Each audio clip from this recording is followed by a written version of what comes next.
Assalamualaikum warahmatullahi wabarakatuh. Alhamdulillah nahmaduhu wa nasta'inuhu wa nastaghfiruh wa na'udzu billahi min shururi anfusina wa min sayyiati a'malina. Man yahdihillahu fala mudilla lahu wa man yudlil fala hadiya lahu.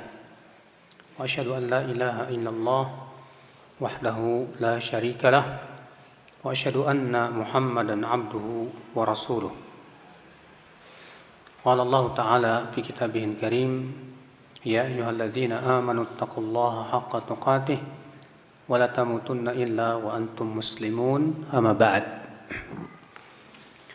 Ayol ikhwah, kita melanjutkan kembali kitab Mukhtasar Minhajil Qasidin.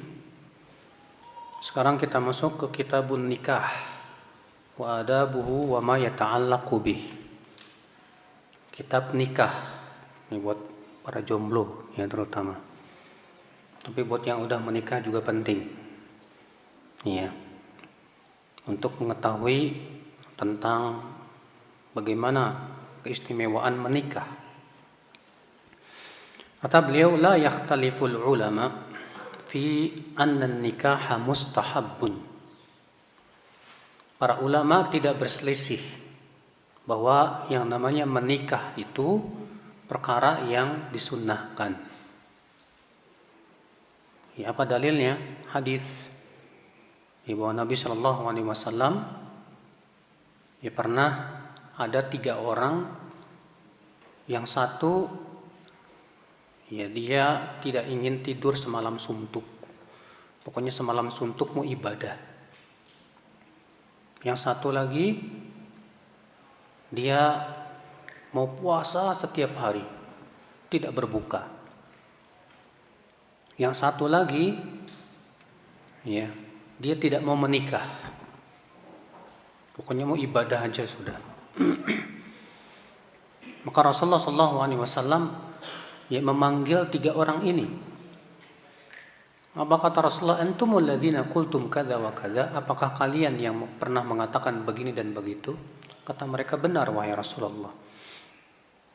Apa kata Rasulullah? Ama wallah inni akhsyakum lillah wa atqakum lah. Ketahuilah demi Allah, aku ini lebih takut kepada Allah dari kalian dan lebih bertakwa. Walakinni usallil lail wa arqud wa asumu wa uftir wa atazawwajun nisa faman raghiba an sunnati falaysa minni. Akan tetapi kata Rasulullah, aku salat malam, aku juga ya tidur, aku berpuasa, aku juga berbuka, dan aku juga menikah, kata Rasulullah. Maka siapa yang tidak menyukai sunnahku, maka ia bukan dari golonganku, kata Rasulullah SAW. Ya. Bahkan Imam Malik mengatakan bahwa menikah itu terkadang hukumnya bisa wajib, Pak. Bagi siapa? Bagi orang yang khawatir jatuh kepada zina. Siapapun yang khawatir jatuh kepada zina, maka dia wajib menikah.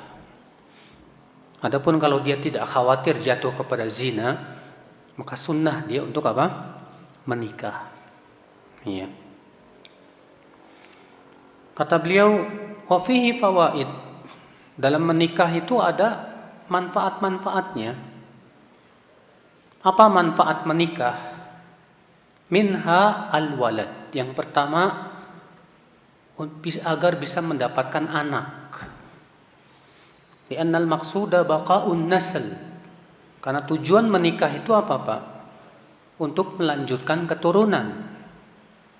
Ya, Allah menciptakan binatang berpasang-pasangan. Allah menciptakan tumbuhan berpasang-pasangan. Manusia juga berpasang-pasangan. Tujuannya apa? Tujuannya adalah untuk supaya berlanjut itu keturunan. Bayangkan kalau ternyata pernikahannya sesama jenis, Pak, punah manusia ini, tidak ada keturunan. Ya, makanya Allah haramkan. Bahkan sampai Rasulullah melaknat, la'anallah man amila amal qaumi Lut. Ya thalatha marrat. Semoga Allah melaknat, kata Rasulullah, orang yang melakukan perbuatannya kaumnya Nabi Lut itu. Rasulullah laknat sampai 3 kali. Demikian dalam riwayat Imam Ahmad dalam musnadnya. Ya. Wa fihi fawaidu mahabbatillah bis'i lidzalik. Liyabqa jinsul insan. Sehingga dengan kita punya anak, kita bisa mendapatkan cinta Allah. Dengan cara kita berusaha punya anak, supaya mempertahankan jenis manusia ini. Karena Allah Subhanahu wa taala dalam Al-Qur'an sudah kita sebutkan tadi ya, bahwa Allah jadikan makhluk itu berpasang-pasangan karena tujuannya untuk apa? Ya terpelihara dia. Ya kelestarian jenis manusia itu. Wa fihi talabu mahabbati Rasulillah sallallahu alaihi wasallam fi taktsiri man bihi mubahatuhu. Faedah menikah apalagi Pak? Yaitu agar kita mendapatkan cinta Rasulullah sallallahu alaihi wasallam. Karena Rasulullah SAW menganjurkan kita banyak anak. Ya, bagaimana? Yaitu Rasulullah berbangga dengan banyaknya jumlah umatnya. Kata Rasulullah SAW apa dalam hadis yang sahih? Tazawwaju al-wadud al-walud. Fa inni mukathirum bikumul umam. Nikahi oleh kalian wanita-wanita yang banyak anaknya dan banyak cintanya ya kepada suaminya. Karena aku nanti pada hari kiamat, kata Rasulullah SAW, berbangga dengan jumlahnya apa? Ya umat, Masya Allah. Jumlahnya pengikut.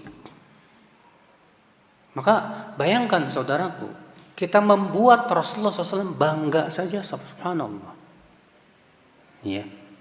Maka dari itu dengan kita memiliki banyak anak, ya, disitulah kemudian kita mendapatkan cintanya Allah, cintanya Rasulullah sallallahu alaihi wasallam.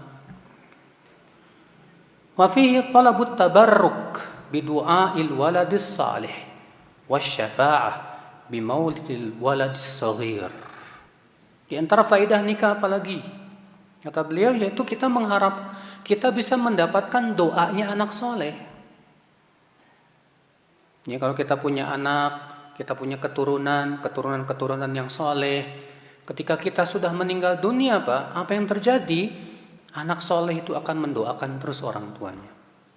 Bahkan amalan anak soleh itu sendiri sampai dan terus berjalan kepada orang tuanya. Makanya kata Rasulullah SAW, "Idza matal insan inqata'a anhu sa'iru amalihi illa min thalath." Apabila seorang insan meninggal dunia, maka terputus seluruh amalnya kecuali 3. Apa 3 itu? Yang pertama, ilmu yang bermanfaat. Yang kedua, sedekah jariyah. Yang ketiga, waladun salihun yad'ulah, anak soleh yang mendoakannya. Apakah berarti yang sampai kepada orang tua itu hanya doanya saja? Tidak. Yang sampai kepada orang tua itu amalan solehnya anak. Kenapa? Karena Allah berfirman dalam surat An-Najm, wa al-laisa lil insani illa ma sa'a. Seseorang tidak akan mendapatkan kecuali apa yang ia usahakan. Dan anak itu hasil usaha siapa? Orang tua. Dalam hadis riwayat Abu Daud, Rasulullah SAW bersabda, al-waladu min kasbi abih. Anak itu hasil usaha orang tua. Makanya ya, jangan kita kira yang sampai kepada orang tua itu cuma doanya saja Pak. Karena doa selain anak pun juga kalau mendoakan orang yang sudah meninggal dunia tetap sampai. Namun keistimewaannya apa? Kalau anak kita soleh, maka itu amalan-amalannya, sholatnya, zakatnya, puasanya, hajinya, umrohnya, dan yang lainnya, itu Masya Allah sampai kepada orang tuanya. Ikhwatal Islam, ya. Demikian pula ketika kita punya anak yang masih kecil terus meninggal, itu jadi hijab dari api neraka. Sebagaimana disebutkan dalam hadis riwayat Bukhari dan Muslim, ya, bahwa anak kecil yang meninggal dunia itu disebutkan dalam riwayat Imam Ahmad, ya, bahwa dia akan terus, ya, menarik tangan orang tuanya sampai dimasukkan ke dalam surga. Makanya subhanallah ya akhal Islam, ini diantara faidah menikah, ya. Wa min fawaidin nikah, diantara faidah nikah apalagi? At-tahassun minasyaitan bidaf'i ghaili syahwah, yaitu melindungi diri kita dari godaan setan. Dengan cara apa? Dengan cara menyalurkan syahwat kita. Sebab kalau syahwat kita nggak tersalur, Pak, susah, Pak. Sholat nggak khusyuk, ibadah nggak khusyuk. Bahkan aja ada teman yang dia masih jomblo gitu, pusing dia pengen nikah nggak bisa. Iya. Katanya saya nggak bisa khusyuk, Ustaz, sholat nggak bisa khusyuk. Padahal saya sudah berusaha puasa, tapi tetap saja syahwat saya, pusing saya. Nah, akhirnya apa yang terjadi? Akhirnya kan rusak ibadahnya, Pak. Tidak bisa fokus pikirannya. Bahkan yang seperti ini sangat mudah jatuh kepada zina, kepada maksiat. Tapi dengan cara kita menikah, tersalurkan syahwat kita, pikiran kita pun jadi tenang, hati kita pun jadi tenang, tentram. Makanya Rasulullah SAW bersabda apa? Ya ma'syarasy syabab, man istata'a minkumul ba'ah falyatazawwaj fa innahu aghaddu lil basar wa ahsanu lil farj. Wa man lam yastati' fa 'alaihi bis shaum fa innahu lahu wija. Wahai para pemuda, ya, buat antum yang merasa masih muda ini. Wahai para pemuda, kata Rasulullah, siapa di antara kalian yang sudah mampu ba'ah? Ba'ah itu artinya memberikan apa? Nafkah lahir batin. Maka hendaklah dia menikah.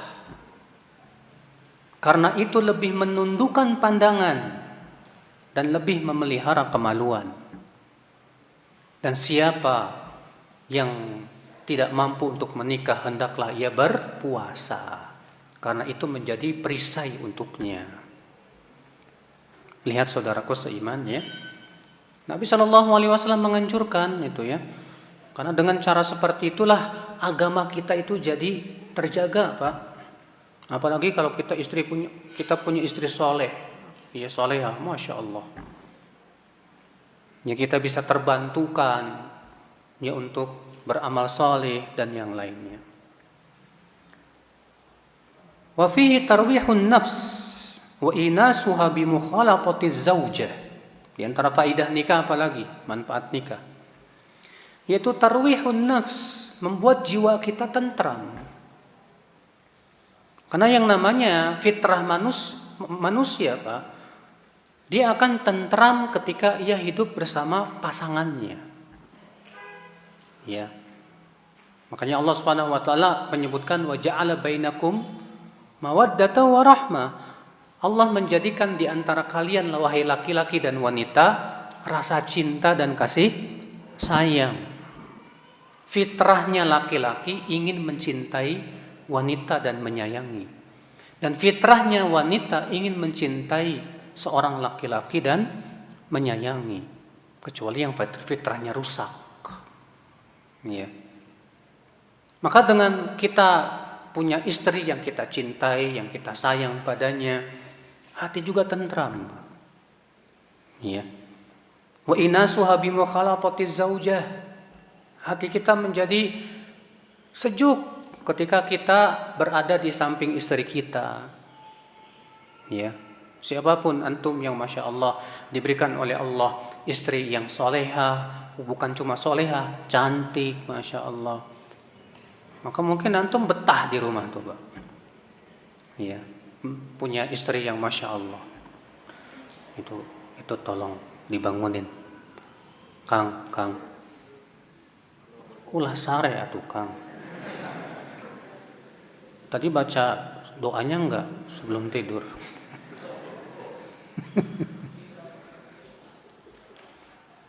Baru mulai 10 menit udah tidur. Jangan tidur. Wa minha tafrighul qalbi an tadbiril manzil wa taqafful bihi bi syughli at-tabkh wal kans wal fursh wa tanzifil awani wa tahyiati asbabil 'aish. Fa innal insana yata'adzar 'alaihi aktsaru dzalika ma'al wihdah. Walau takaffala bihi la dha'a aktsaru awqatihi wa lam yatafarraq lil ilmi wal amal. Di antara faedah menikah apa lagi? Yaitu mengosongkan hati kita untuk mengatur rumah. Ya. Dari masak, menyapu, ngepel, ya, mencuci piring. Demikian pula semua yang berhubungan dengan rumah. Sehingga pada waktu itu ya, dia bisa betul-betul bisa fokus untuk apa? Menuntut ilmu. Ya, dia fokus bisa ibadah kepada Allah Subhanahu wa taala. Karena seorang insan, kata beliau, kalau dia ngejomblo, bisa-bisa waktunya habis buat itu saja. Tapi dengan adanya istri, maka istri ketika dia melaksanakan pekerjaan rumah tangga, ya, karena istri itu kalau dia ngepel, kalau istri masak, itu jadi pahala nggak buat istri? Pahala itu, Pak. Ya, seorang istri jangan menganggap bahwa ketika dia ngepel, dia nyuci piring, dia masak, dia nyuci pakaian, itu pekerjaan sia-sia. Enggak, itu sedekah. Itu kebaikan, itu pahala besar buat si istri. Ya. Fal mar'atu salihah aunun 'ala ad-din bihadhihi tariqah.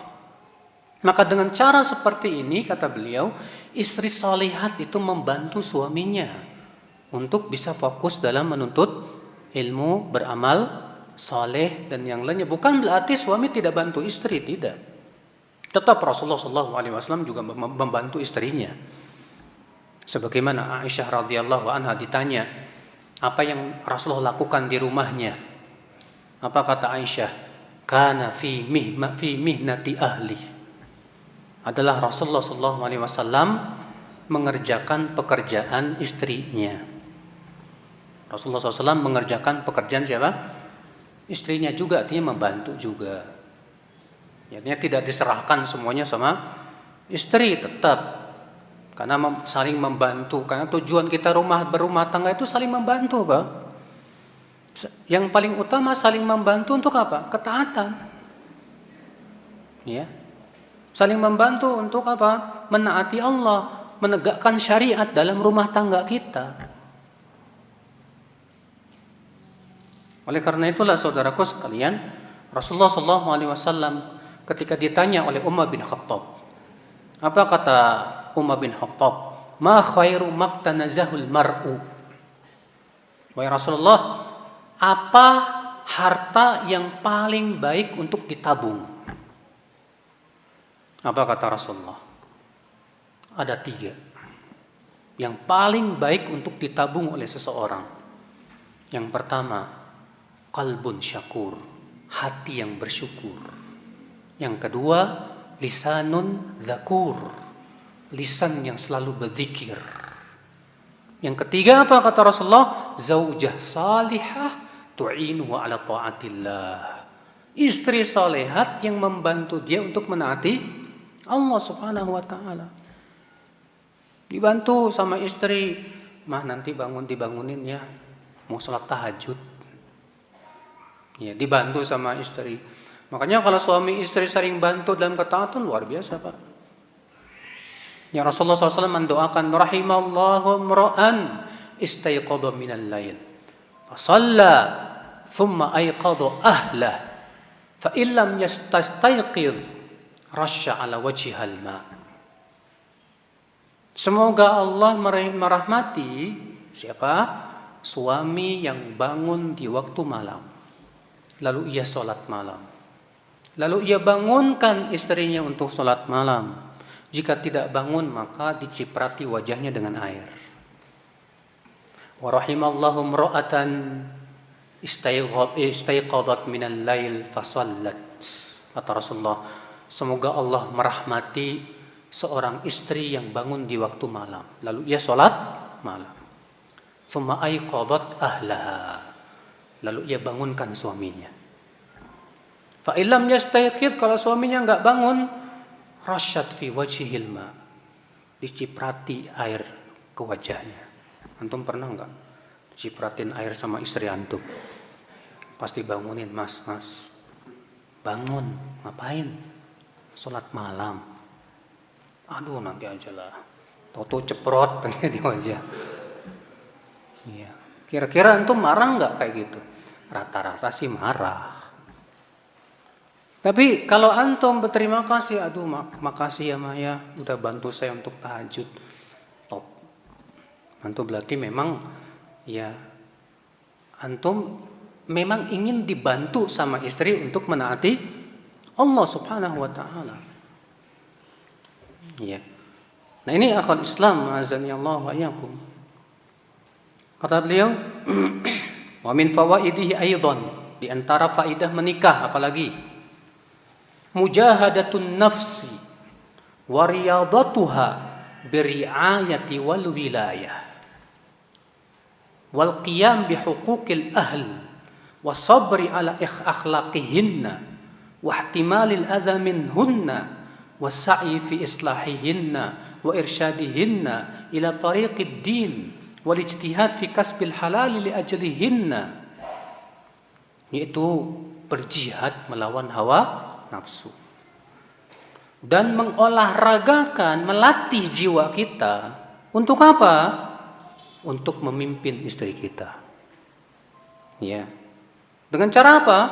Melaksanakan hak-hak istri.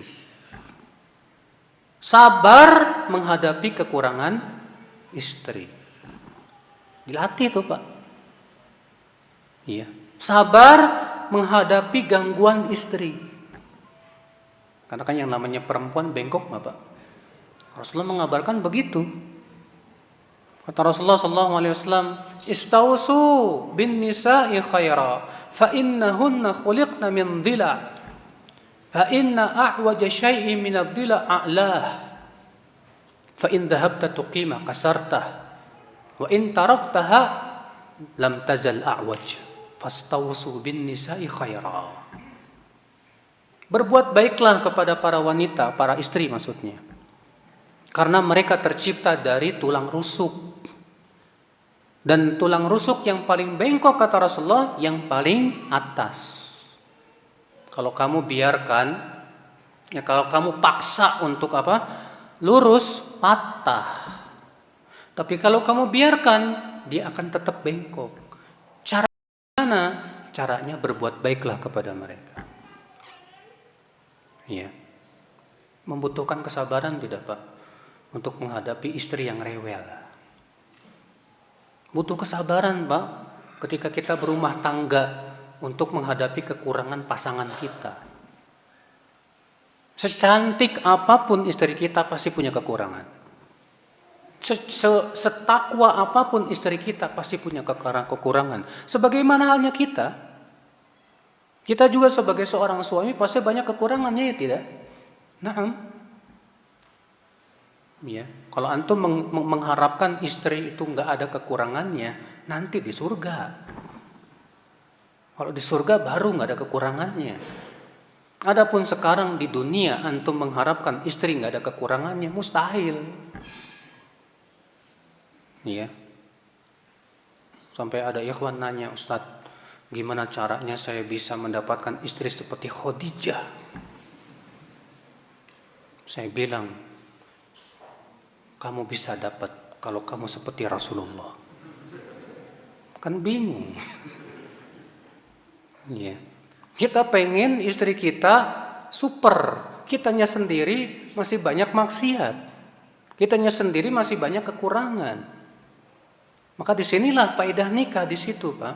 Itu melatih kesabaran kita menghadapi kekurangan ya orang lain, istri kita terutama. Yang hidupnya dekat dengan kita, yang setiap hari bertemu dengan dia, pasti Ya kalau kita hidup dengan istri kita, kita akan mendapatkan kekurangan-kekurangannya. Makanya Rasulullah SAW memberikan kepada kita tips. Ya, kata Rasulullah SAW apa? La yakrahu mu'minun mu'minah, fa in kariha minha khuluqan radhiya minha akhar. Janganlah suami membenci istrinya kalau ia tidak menyukai satu akhlaknya atau sebuah akhlaknya, ia masih menyukai akhlak yang lainnya. Artinya jangan fokuskan memikirkan kekurangannya, tapi fokuskan memikirkan apa? Kelebihan yang dimiliki oleh istri. Dengan cara seperti itu insya Allah akan terpelihara rasa cinta kita, Pak. Ya. Nah, dengan cara kita menikah di sinilah Pak akan tumbuh kedewasaan. Dengan cara kita menikah akan tumbuh kesabaran. Ya, mendidik istri butuh kesabaran, punya anak juga butuh apa? Kesabaran. Wasa'i fi islahihinna wa irsyadihinna ila tariqid din. Di antara faedah nikah itu kita berusaha membimbing istri kita kepada agama. Kita didik mereka. Wal ijtihad fi kasbil halal li ajrihinna, dan bersungguh-sungguh mencari rezeki yang halal. Ya, untuk istri-istri kita. Ya, makanya seorang suami itu Pak ketika pergi ke kantor atau pergi dagang atau yang lainnya untuk mencari rezeki yang halal, itu nilai pahalanya besar di sisi Allah Subhanahu wa taala. Bahkan diriwayatkan dari Ibnu Abbas bahwa itu termasuk jihadnya para suami. Ya. Wal qiyam bi tarbiyatil aulad, demikian pula di antara faedah menikah kita mendidik anak-anak. Wa kullu hadhihi a'malun 'azimatul fadl. Semua ini amal yang besar pahalanya di sisi Allah Subhanahu wa taala. Masya Allah. Makanya dengan kita menikah itu banyak sekali keutamaannya, Pak. Ya. Beda dengan yang ngejomblo. Ngejomblo mikirin yang enggak udah dosa. Ya. Udah begitu matanya enggak bisa ditundukkan. Jelalatan sana sini. Walaupun yang udah nikah juga banyak sih yang suka jelalatan. Iya. Nah, ini ikhwatal Islam azani Allah wa iyyakum.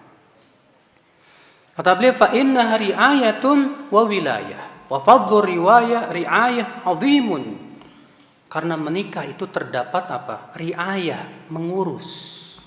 Wa wilayah, dan memimpin. Mengurus dan memimpin. Jadi kita dilatih untuk mengurus dan memimpin. Iya.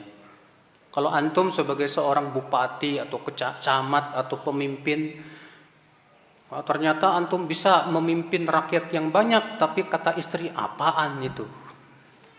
Itu menunjukkan antum jelek. Karena Rasulullah mengatakan khairukum li ahli. Sebaik-baik kalian itu adalah yang terbaik untuk istrinya. Wa ana khairukum li ahli, kata Rasulullah. Dan aku yang terbaik untuk istriku. Ya. Kata beliau, wa fi afradi Muslim anin Nabi sallallahu alaihi wasallam annahu qala.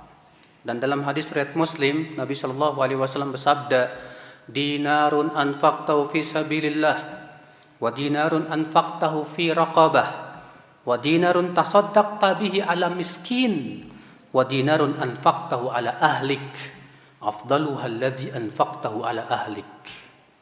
Dinar yang kamu infakkan di jalan Allah, dinar yang kamu gunakan untuk memerdekakan hamba sahaya, dinar yang kamu infakkan kepada fakir miskin, dan dinar yang kamu infakkan untuk istrimu, yang paling besar pahalanya yang kamu infakkan buat istrimu. Masya Allah. Ternyata berinfak kepada istri pahalanya jauh lebih besar. Ya, dapat pahala. Sampai-sampai nyuapin istri aja sedekah. Ya. Rasulullah mengatakan hatta tajma taj'al fi imra'atik. Sampai-sampai yang kamu suapkan ke mulut istrimu itu sedekah buat kamu. Masya Allah, subhanallah. Makanya Bapak sekalian, saya merasa heran sama sebagian ikhwan, umurnya udah 35 tahun belum nikah-nikah. Padahal dia udah kerja. Ketika ditanya, kapan kamu nikah? Gampang Ustadz, saya masih ingin menikmati masa jomblo. Aduh, antum kurang pahalanya.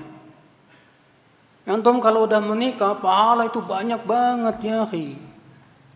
Ya, sayang sekali antum belum merasakan keindahan hidup di dunia kalau belum menikah. Ya. Saya pengen kayak Ibnu Taimiyah Ustaz. Beliau sampai umur 63 tahun belum menikah. Mending ente ilmunya kayak Ibnu Taimiyah. Kesibukan beliau luar biasa untuk berdakwah dan yang lainnya. Ini kagak, kerjaannya goes dan yang lainnya. Ya, akhi, segera nikah sana. Ya, enggak usah khawatir. Orang yang menikah itu pasti dibantu sama Allah, dibantu. Kata Rasulullah salasun, hakun 'ala Allah an yu'ina. Ada 3 orang yang pasti Allah bantu itu.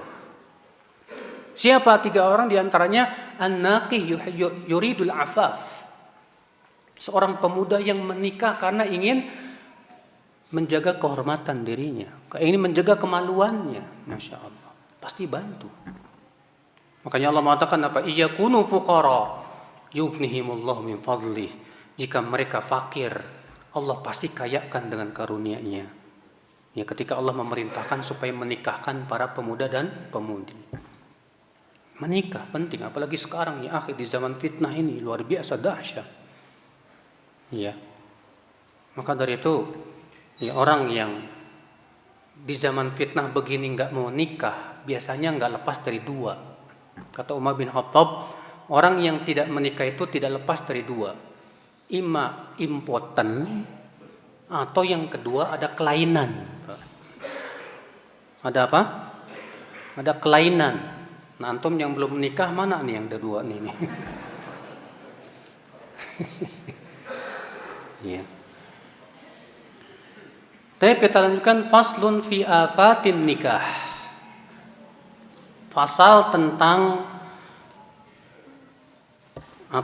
kekurangan dalam menikah. Memang ada faidah-faidahnya banyak, tapi juga di sana ada kekurangannya. Tapi Pak, kekurangannya lebih sedikit dibandingkan dengan manfaatnya.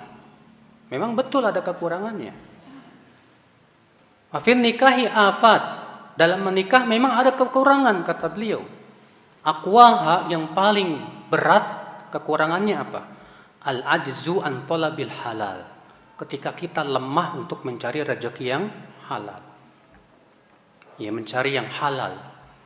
Fa inna dzalika yas'ub fa rubbama imtaddat yadul mutazawwij ila ma laysa lahu. Ya. Lemah dari mencari yang halal karena itu sulit. Ya, dan bahkan terkadang orang yang sudah menikah saja itu bisa jatuh kepada sesuatu yang tidak halal. Artinya yang sudah menikah saja bisa Pak matanya itu ngelirik-lirik yang tidak halal Pak. Uluh eta gelis pisan, aduh. Akhirnya berandai-andai, dia jadi milikku. Pas ngelihat istrinya, uluh kuning, nggak secantik yang tadi. Akhirnya setan masuk di situ Pak. Makanya disinilah memang ya. Tapi dengan cara menikah sebetulnya ada pensaluran. Kalau orang yang nggak nikah nyalurin kemana? Bantal guling nggak bisa. Ya. Makanya Rasulullah SAW kalau melihat seorang wanita, nggak sengaja melihat wanita cantik dan merasa kagum dengannya, apa yang Rasulullah lakukan, Pak? Langsung mendatangi istrinya, langsung mempergauli istrinya. Karena apa? Itu bisa menghilangkan ya perasaan yang enggak. Ya. Asaniyah, yang kedua, al-qusur anil qiyam bi huquqin nisa. Kekurangannya apalagi dalam menikah? Ketika kita tidak mampu untuk melaksanakan hak istri.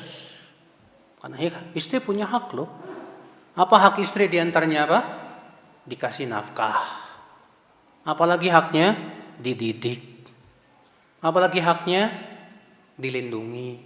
Nah, kalau kita tidak paham hak istri, ya, atau kita tidak mampu atau lemah melaksanakan hak istri, ya, terutama memberikan nafkah lahir dan batin, ini jadi kekurangan buat dia. Sabri ala akhlaqihinna wa adahunna.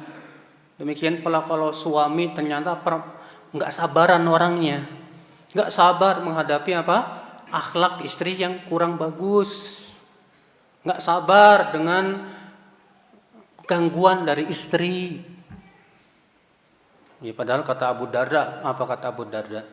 Bukanlah suami yang baik itu yang tidak pernah menyakiti hati istri, bukan. Tapi suami yang baik itu hakikatnya yang sabar menghadapi gangguan istri. Mungkin suami yang tidak pernah menyakiti hati istri banyak, Pak. Tapi suami yang sabar menghadapi gangguan istri dikit. Hanya orang-orang yang diberikan oleh Allah kesabaran, sifat halim, ya, kelembutan, ya. Wa fi dzalika khatar. Maka kalau kita tidak punya kesabaran, tidak bisa melaksanakan hak-hak istri, disitulah bahayanya suami. Apalagi kalau suami itu punya istri 2. Udah gitu nggak bisa adil lagi, khalas. Binasa dia nanti di hari kiamat. Sebab orang yang tidak adil, kata Rasulullah, nanti datang pada hari kiamat dalam keadaan apa, Pak? Ya, salah satu bagian tubuhnya runtuh. Mengerikan. Ya, karena maaf aja sebagian ikhwan tuh katanya ingin melaksanakan sunnah Rasul, Ustaz. Apa? Mau nikah lagi. Nikahnya diam-diam, gak ketahuan istri pertama. Iya, akhirnya apa? Gak bisa adil, Pak. Iya, setiap kali istri keduanya minta keadilan, bilangnya apa? Sabar ya, Dek. Sampai istri pertama ridho dulu. Kapan bakalan ridho? Nggak bakalan ridho, Mas. Ya, akhirnya nggak bisa adil seperti itu. Nggak bakalan bisa adil. Nah ini bahaya buat akhirat kita. Kalau memang kita takut sama istri pertama, berarti belum terpenuhi syarat kawin lagi. Ya, makanya antum yang mau nikah lagi, didik dulu istrinya. Pahamkan dengan kasih sayang, lemah lembut tentang keistimewaan ta'addud misalnya. Ya, kalau antum nggak bisa mendidik istri antum, gimana antum akan mendidik yang kedua, yang ketiga, yang keempat? Abadan. Itu malah menjadi kebinasaan untuk akhirat kita. Na'udzubillah. Nasallallahu salamata wal afiyah. Ya. Ats-tsalitsah, kekurangan yang ketiga dari menikah apa? An yakunal ahlu wal walad yushghilunahu an dzikrillahi azza wa jalla. Istri dan anak terkadang membuat kita sibuk dari zikir kepada Allah. Bahkan terkadang membuat kita pelit untuk berinfak. Iya. Sehingga apa yang terjadi? Fala yatafarraq al-qalbu lil fikri fil akhirah wal amali laha. Ya, sehingga akhirnya kita tidak bisa fokus untuk beramal akhirat kita. Tapi ingat tentunya saudaraku ya, ketika kita memikirkan hak-hak istri kita, bagaimana kita berbuat baik kepada mereka, itu jadi pahala. Yang bahaya itu kalau istri kita, anak kita membuat kita terjerumus kepada dosa, membuat kita pelit, membuat kita apa? Ya, sulit untuk menaati Allah. Nah, kalau kita punya istri tertipu seperti itu, bahaya, Pak. Makanya disinilah, ini namanya kekurangan dalam menikah. Tapi ingat ya, kekurangan ini sebetulnya kecil. Kalau kita sebagai seorang suami berusaha berjihad melawan diri sendiri, berusaha memperbaiki diri dan yang lainnya. Iya. Makanya nggak ada kan nabi yang ngejomblo, nggak ada. Seluruh nabi menikah. Bahkan penduduk surga nggak ada yang jomblo, Pak. Setiap penduduk surga laki-lakinya diberikan oleh Allah bidadari 2. Memang di surga nggak ada yang istrinya 1, betul. Kalau di surga itu pasti poligami, pasti itu.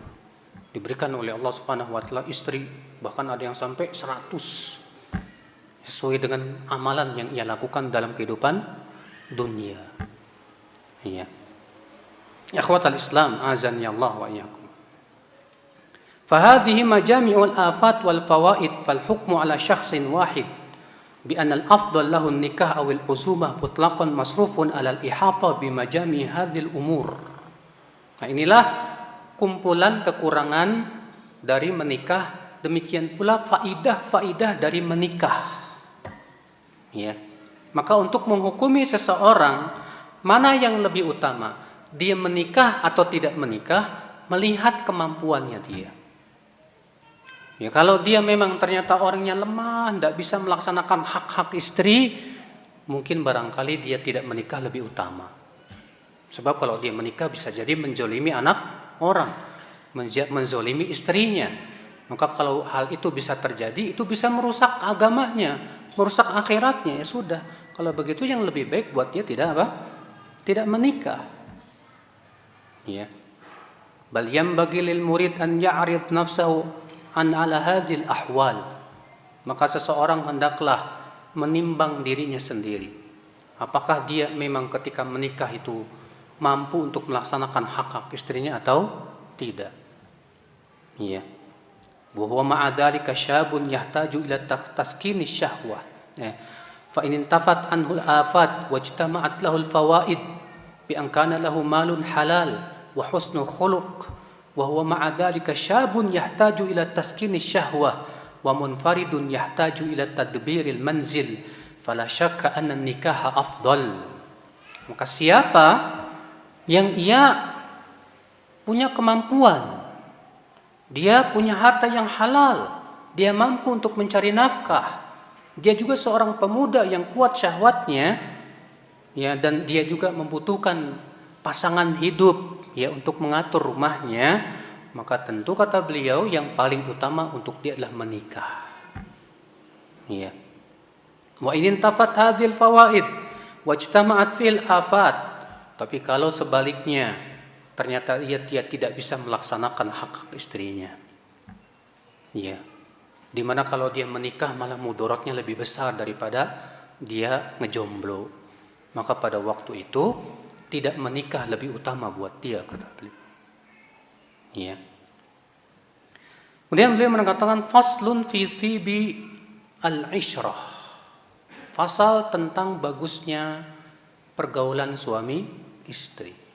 Artinya hendaknya suami dan istri itu berusaha untuk mempergauli pasangannya dengan sebaik-baiknya. Ya. Wa yu'tabar fil mar'ah li tibil ishrah umurun. Yang diperhatikan dalam wanita dalam pergaulannya yang bagus yaitu beberapa perkara. Itu artinya yang perlu kita pilih dari wanita yang hendak ingin kita jadikan sebagai pasangan hidup diantaranya ini. Apa itu? Ad-din, agama, dan akhlak tentunya. Antum kalau mau menikah seorang wanita, jangan yang pertama kali antum lihat cantiknya dulu. Tapi yang antum lihat apa? Agamanya, bagus apa enggak. Sebab kalau udah nikah mah cantik nomor 2. Iya. Cuma kan masalahnya kan di antara kita lebih terpengaruh oleh kecantikan dibandingkan dengan apa? Agama. Dengan lalu ada alasan. Alasannya apa katanya? Ustadz, kalau agama kan bisa kita didik, Ustadz. Kalau cantik nggak bisa kita didik, Ustadz. Iya. Kita kan betul. Memang betul sekali, cantik memang tidak bisa didik. Tapi antum harus pahami, pertama, kalau yang antum utamakan cantiknya tapi kurang agamanya, emangnya antum yakin bisa didik dia? Banyak Pak, teman-teman yang dia mengutamakan cantik, agamanya nomor 15. Ternyata apa yang terjadi? Gagal dia di dalam mendidik istrinya. Bahkan dididik sama istrinya.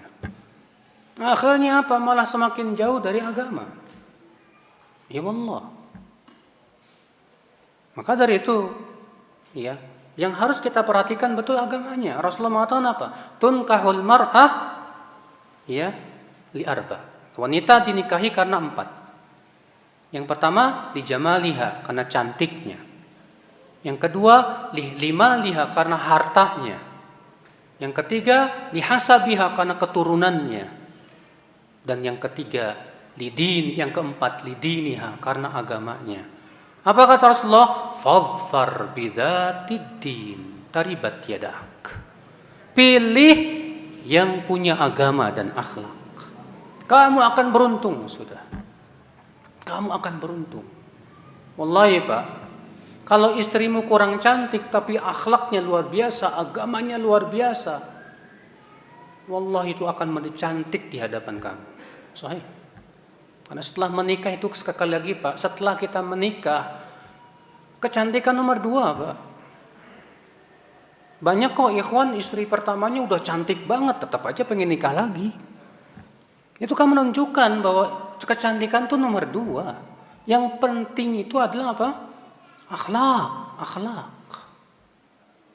Banyak ustadz ya berat untuk menikah lagi. Kenapa? Karena istrinya walaupun cuma 1, tapi akhlaknya mewakili 4 istri. Pak. Dahsyat. Ya.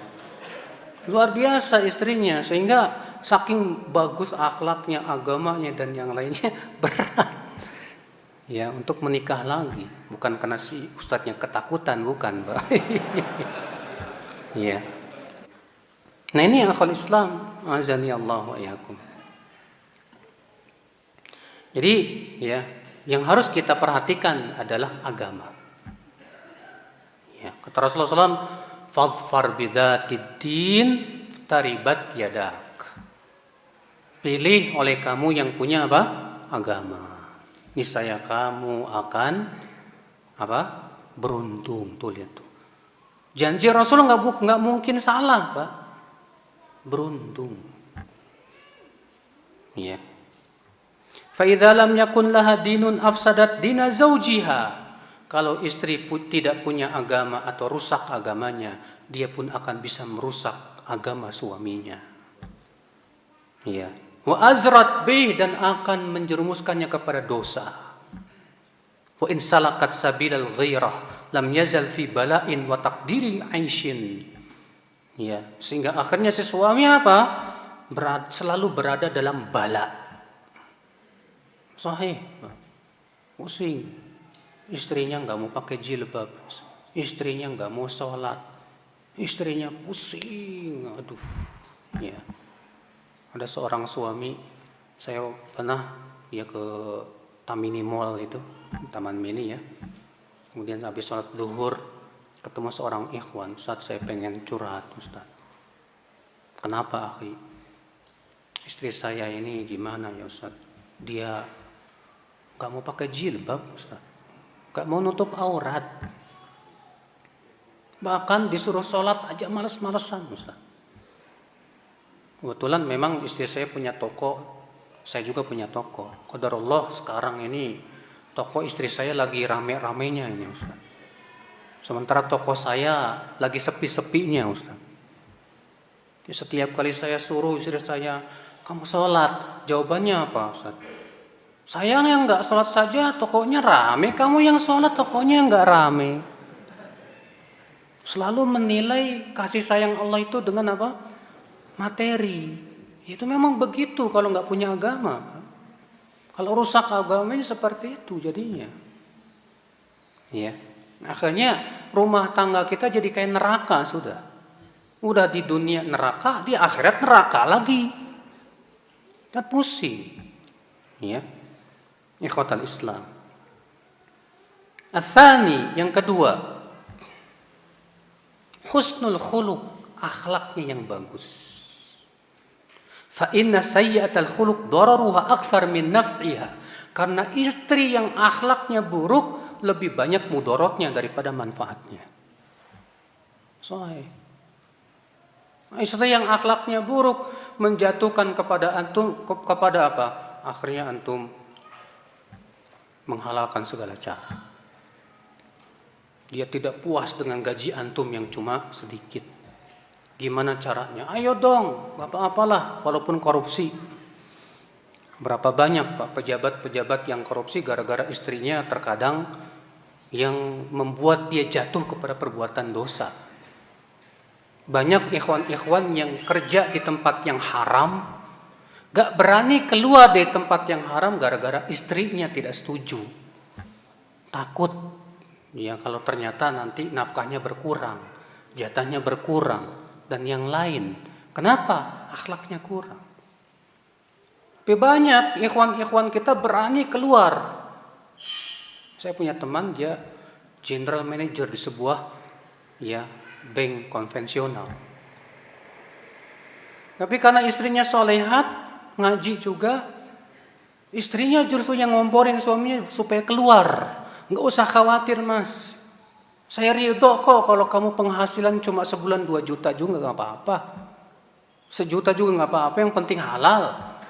Nah itu yang memberikan kekuatan dia untuk apa? Ya resign saja tanpa pesangon, nggak masalah. Iya. Tapi kalau akhlak istrinya jelek, aduh Pak, antum pulang dari kerja udah capek diomel-omelin lagi. Udah gitu lisannya bagaikan ular berbisa lagi. Di luar dia jelek-jelekin suaminya lagi. Bahkan terkadang dia chattingan sama ikhwan lain lagi. Aduh, antum gimana akan tenang punya istri kayak gitu? Makanya seorang sahabat mengatakan, ya, kalau kamu punya istri yang jelek, buruk akhlaknya seperti itu, udah talak saja. Cari aja istri yang lain yang bisa memberikan ketenangan dalam hidupmu. Maka diriwayatkan secara marfu dari Rasulullah SAW bahwa di antara orang yang tidak diijabah doanya itu seorang suami yang punya istri yang buruk akhlaknya tapi tidak dicerai. Tapi tidak apa? Tidak dicerai. Iya. Kata beliau, husnul khuluq ya huwal matlub idh bihi yahsulut tahassun. Akhlak yang baik itulah yang kita harapkan dalam pernikahan. Karena dengan cara itulah itu menjadi benteng yang kokoh di dalam rumah tangga kita. Ya. Rasulullah mengatakan apa? Idza aradallahu bi ahli baitin khairan adkhala alaihimur rifq. Apabila Allah menginginkan kebaikan kepada sebuah rumah tangga, Allah masukkan ke dalam hati mereka kelemah lembutan. Suami yang lembut sama istri, istri yang lembut sama suami, suami yang pengertian sama istri, istri yang pengertian sama suami, suami yang sabar menghadapi kekurangan istri, istri yang sabar menghadapi kekurangan apa? Suami, berusaha untuk memperhatikan hak-hak pasangannya. Masya Allah. Walihada umira bin nadhar ilal makhtubah. Oleh karena itulah sebelum menikah kita disuruh untuk nadhar dulu. Disuruh apa? Untuk apa? Nadhar. Maaf. Ya. Yang ketiga ini husnul khalqi. Kalau yang kedua tadi akhlak yang baik. Yang ketiga ini rupa yang cantik. Rupa yang apa? Yang bagus, nggak jelek gitu Pak. Kenapa? Karena ini bisa membuat kita terjaga pandangan kita. Kalau antum punya istri yang jelek, nggak bisa terjaga pandangan antum. Pasti akan ngelirik-lirik terus tuh. Ada perempuan yang cantik, tapi kalau antum punya istri cantik, insya Allah terjaga pandangan antum. Iya. Oleh karena itulah kata beliau disyariatkan untuk nadhar. Disyariatkan untuk apa? Nadhar. Para ulama berbeda pendapat Pak tentang apa saja yang boleh dilihat bagi seorang laki-laki yang ketika nadhar akhwat. Jumhur mengatakan wajah dan telapak tangan. Karena kata mereka wajah mewakili kecantikan. Telapak tangan mewakili badan, kurus apa enggak, kelihatan dari tangannya. Pendapat yang kedua, boleh melihat yang biasa terlihat di dalam rumahnya, di hadapan bapaknya, kakaknya. Apa itu? Rambutnya, betisnya, lengannya, boleh. Berdasarkan hadis Jabir, bahwasanya beliau mengatakan bahwa aku dahulu ingin menikahi seorang wanita. Maka aku diam-diam melihatnya ketika ia sedang di rumahnya. Iya. Sehingga itu menunjukkan boleh, dan ini pendapat yang dirojihkan oleh Sayyid Sabiq dalam fikih sunnah dan juga dirojihkan oleh Syekh Albani rahimahullah. Dan saya condong kepada pendapat ini. Boleh. Tapi ingat ya, nadhar itu hanya untuk orang yang ingin menikahi wanita itu. Adapun kalau cuma kayak boneka pilih-pilih, haram antum. Enggak boleh. Makanya kata Syekh Utsaimin, ya, nadhar buat mereka yang ingin menikahinya. Makanya Rasulullah sabda, "Unzur ilaiha", lihat itu perempuan, lihat. Ya. Dan para ulama salaf terdahulu Pak menasihati, kalau kita nadhar akhwat itu hendaknya kita melihat juga bagaimana akhlak ibunya. Akhlak apa? Ibunya. Karena biasanya anak wanita itu nggak jauh dari sifat ibunya. Kalau ibunya suka melototin suaminya, suka ngomong kasar sama suaminya, maka biasanya anaknya juga bakalan begitu tuh, Pak. Banyak ulama salaf menasihati begitu. Jadi kalau antum lihat nih, kalau nadhar akhwat, yang antum lihat coba ibunya juga. Maksudnya cari tahu gimana sih akhlak ibunya sama suaminya. Kalau ibunya manggil suaminya aja, kadal loh. Waduh. Bisa nanti istri antum begitu juga sama antum. Iya. Nah ya, penting saudaraku. Waqad kana aqwamun la yanzuruna fil husni wa la yaqsiduna tamattu. Ya, dahulu kaum-kaum ada yang tidak melihat kepada kecantikan, tidak pula bermaksud untuk bersenang-senang. Ya. Sebagian diriwayatkan Imam Ahmad bahwa ia sengaja mencari wanita yang juling. Akan tetapi ini jarang. Ada sebagian laki-laki, Pak, enggak mau cari akhwat yang terlalu cantik. Karena kalau terlalu cantik nanti dilihatin laki-laki, takut dia. Iya. Sebagian salaf juga ada yang seperti itu. Mereka nggak mau ya cari akhwat yang terlalu cantik. Mereka maunya yang biasa-biasa aja. Itu kenapa? Karena takut. Karena kalau wanita cantik itu, aduh, ya laki-laki itu tahu sendiri, Pak. Nggak boleh ngelihat yang bening-bening. Ya apalagi jahe. Ya. Tahu kan jahe janda herang.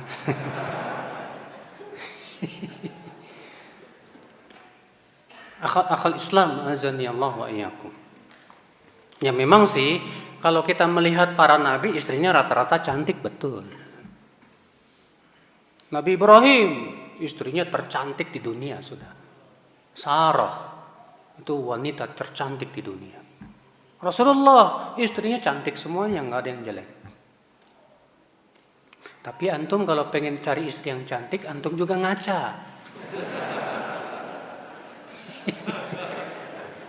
Ya. Antum wajahnya nilainya 6, pengen istri yang nilainya kayak luar biasa. Ya, kecuali kalau memang dia mau sama antum, ya alhamdulillah kan gitu. Ya. Nah, ini akal Islam ya.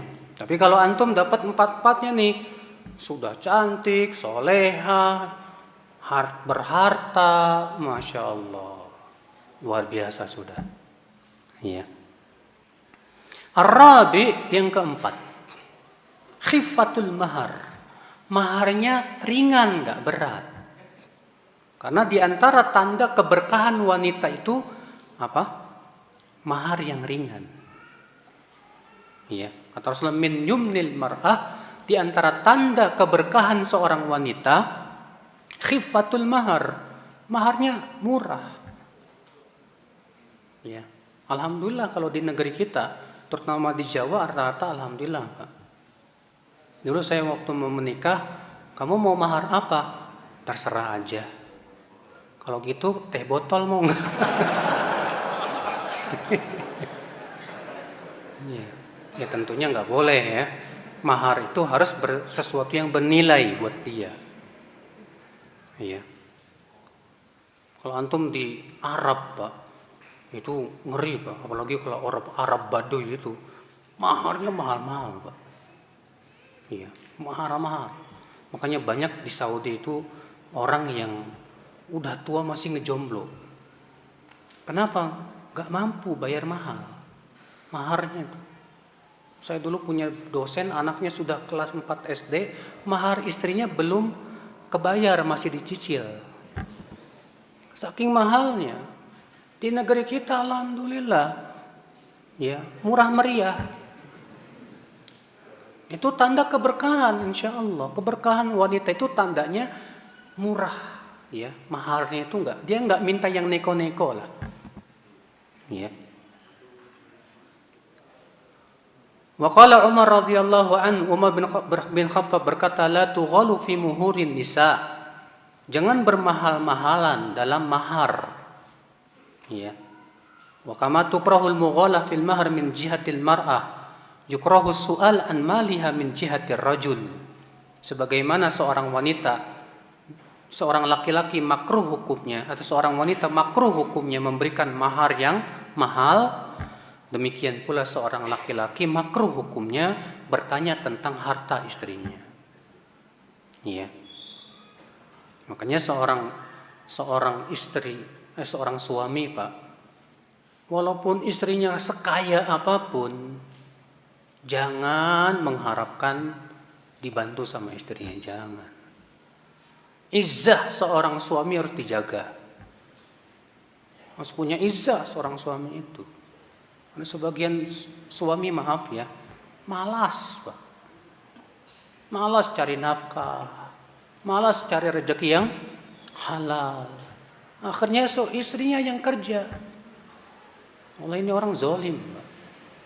Dia sudah berbuat dosa karena dia tidak melaksanakan hak istrinya. Ya. Wa qala Ats-Tsauri, berkata Imam Sufyan Ats-Tsauri, idza tazawwaja rajul wa qala ayyu syai'in lil mar'ah fa'lam annahu lis. Apabila seseorang menikah, seorang laki-laki menikah, hendak menikahi seorang wanita, lalu ia bertanya, bagaimana harta si wanita? Ketahuilah ini orang sama dengan pencuri. Ya. Makanya nggak usah kita mengharapkan apa-apa dari istri kita, karena istri kita justru tanggungan hidup kita. Nggak perlu kita bertanya tentang harta si istri, nggak perlu. Karena sekaya apapun istri, itu adalah tanggung jawab kita. Kita wajib untuk memberikan nafkah kepada dia. Ya. Al-khamis, kemudian yang kelima, al-baqarah, utamakan yang perawan. Utamakan yang apa? Yang perawan. Li'anna syari' nadaba ila dzalik, karena Rasulullah SAW menganjurkan begitu. Pernah Jabir menikah dan ternyata menikah dengan janda. Kenapa? Apa kata Rasulullah kepada Jabir?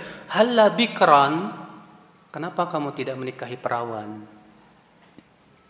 Tula'ibuka wa tula'ibuha, yang kamu bercumbu dengan dia, dia pun bercumbu dengan kamu. Iya. Kata Jabir, hai Rasulullah, aku punya adik-adik yang masih kecil banyak. Sementara ibuku sudah meninggal, tidak ada yang ngurus. Iya. Makanya aku sengaja mencari janda supaya bisa mengurus adik-adikku. Maka Rasulullah diam. Ya, kalau memang keadaannya seperti itu ya nggak masalah, ya. Tapi kalau misalnya antum lebih, saya mau cari janda aja, ya, karena janda lebih dewasa pikirannya dan yang lainnya, silakan juga. Bukan perkara yang tidak boleh, begitu Pak. Iya. Karena kebanyakan istri Nabi rata-rata apa? Janda yang perawan cuma satu. Siapa? Aisyah radhiyallahu anha. Ya. As-sadis yang keenam, antakuna waludan. Subur peranakannya. Cari istri yang peranakannya subur dengan cara melihat orang tuanya, ibunya. Kenapa? Karena sudah kita sebutkan tadi, kita sangat dianjurkan untuk memperbanyak apa? Anak. Rasulullah yang menyuruh, Pak. Rasulullah yang menyuruh. As-sabi yang ketujuh yang harus diperhatikan juga dari calon yang hendak kita nikahi, yaitu an-nasab, bahwa antakuna min baiti dinin wa shalah. Lihat nasabnya, apakah ia dari orang tua yang memang soleh atau tidak. Ya, karena kalau orang tuanya soleh, ngaji, insya Allah anaknya juga bagus, Pak. Tapi kalau orang tuanya nggak soleh, ya anaknya biasanya juga nggak jauh-jauh amat dari didikan orang tuanya. Walaupun jarang ada juga sih, ya anaknya ternyata berbeda dengan orang tuanya, karena misalnya dia dari semenjak kecil tidak hidup dengan orang tuanya, bisa jadi seperti itu. Ya. Wa kama yanbaghi lirajul an yanzur fil mar'ah, yanbaghi lil wali an yanzur fi dini rajul wa akhlaqi wa ahwalihi. Sebagaimana seorang laki-laki disyariatkan nazar, melihat si akhwat, demikian pula walinya wanita, bapaknya atau kakaknya, hendaknya melihat agama si laki-laki itu dan akhlaknya. Gimana ini laki-laki ini akhlaknya bagus apa enggak? Gimana nih laki-laki ini jangan-jangan penyuka sesama jenis ini? Karena banyak Pak akhwat, saya ada, Masya Allah kasihan sekali seorang akhwat, ya SMS ke saya, Ustadz, saya sudah 7 bulan menikah, gak disentuh sama suami saya. Gak disentuh sama suaminya. Ternyata dia punya kelainan, Ustadz. Dia senang sama sesama jenis. Ya Allah, kasihan itu akhwat. Mana bilang, ya udah, kamu cerai aja. Cari laki-laki yang normal. Ini janda yang masih perawan, Pak. Kasihan. Nah, ini kewajiban untuk mencarikan siapa? Walinya, bapaknya atau kakaknya. Dia yang melihat, ini laki-laki bagus enggak agamanya, akhlaknya. Bagaimana dia dalam pergaulannya, orangnya temperamenan enggak, tanggung jawab apa enggak. Kalau dia enggak punya tanggung jawab, suka menyia-nyiakan sholat, jangan deh. Ya, makanya bapak-bapak nih yang punya anak-anak wanita, lihat kepada agama dan akhlak. Ya, kalau dia kerjaannya main game aja, enggak usah itu diterima. Kalau dia ngerokok apalagi jangan itu, Pak. Iya. Kalau dia ternyata orangnya nggak punya tanggung jawab, terlihat dia cara menjaga sholatnya nggak becus, seenaknya dia sholat. Itu kalau sholatnya saja disia-siakan, kalau hak Allah disia-siakan, apalagi hak pasangannya, lebih disia-siakan lagi oleh dia. Ikhwatal Islam, azani Allah wa iyyakum. Wa mata zawjuha min fasikan aw mata zawwajaha min fasiqin aw mubtadi'in faqad jana 'alaiha. Siapapun orang tua yang menikahkan anak wanitanya dengan laki-laki yang fasik atau laki-laki yang ahli bid'ah, sungguh ia telah berbuat zalim sama anak wanitanya. Iya. Qala rajulun lil Hasan al-Basri, seorang laki-laki berkata kepada Al-Hasan al-Basri, "Mimman uzawwiju ibnati?" Saya punya anak wanita, kira-kira pemuda seperti apa yang hendak aku nikahkan dengan anak wanitaku itu? Kata Al-Hasan al-Basri apa? Mimman yattaqillah. Dari pemuda, nikahkan ia dengan pemuda yang bertakwa kepada Allah. Iya. Karena kalau dia takut kepada Allah, bertakwa kepada Allah, melaksanakan hak Allah, dia pasti akan melaksanakan hak istrinya. Tapi kalau dia tidak melaksanakan hak Allah, biasanya ia tidak akan melaksanakan hak. Sebab hak Allah saja yang paling besar disia-siakan, apalagi hak makhluk, hak orang lain. Allahul musta'an. Kemudian beliau berkata, faslun fi adabil muasyarah. Fasal tentang adab-adab pergaulan dalam rumah tangga. Wan nadhar fi ma 'ala az-zawj wa fi ma 'ala az-zawjah, dan melihat hak-hak suami dan hak-hak istri. Amma az-zawju, adapun suami, fa 'alaihi mura'atul i'tidal wal adab fi 12 amran. Hendaklah suami memperhatikan 12 perkara. Hendaklah suami memperhatikan 12 perkara dari semenjak menikah sampai setelah menikah. Al-awwal al-walimah. Hendaklah ia mengadakan walimah pernikahan saat dia menikah. Terjadi ikhtilaf para ulama, apakah walimah itu hukumnya sunnah atau hukumnya apa? Wajib. Pendapat yang paling kuat wallahu a'lam wajib. Karena Rasulullah sabda, aulim walau bisyah. Adakan walimah walaupun hanya dengan menyembelih seekor kambing. Dan ini hukumnya perintah, sedangkan perintah pada asalnya hukumnya apa? Wajib. Iya.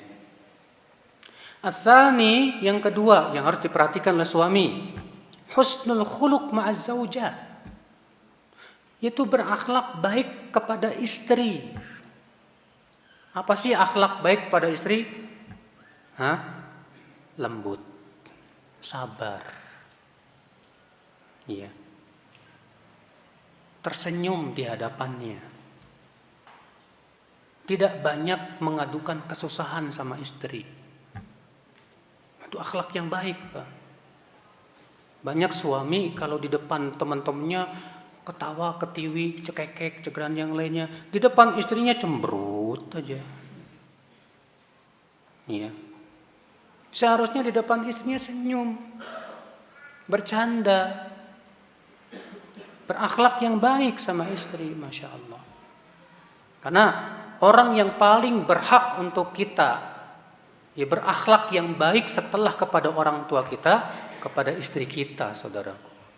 Istri kita. Iya. Wahtimalul adza minhunna liqusuri aqlihinna. Dan hendaklah suami sabar menghadapi gangguannya, kekurangannya, karena wanita memang kurang akalnya. Wanita itu apa? Kurang akalnya. Kata Rasulullah apa?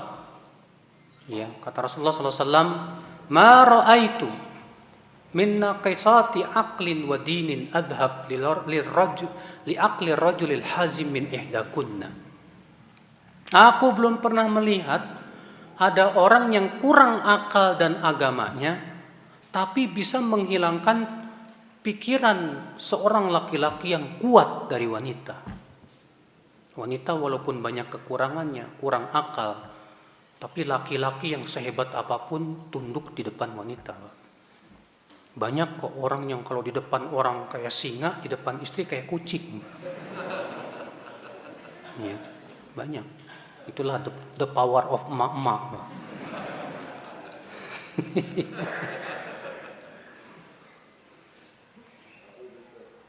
Fil hadis sahih, dalam hadis yang sahih disebutkan Rasulullah bersabda apa? Istausu bin nisa'i khaira, yang sudah kita sebutkan tadi hadisnya.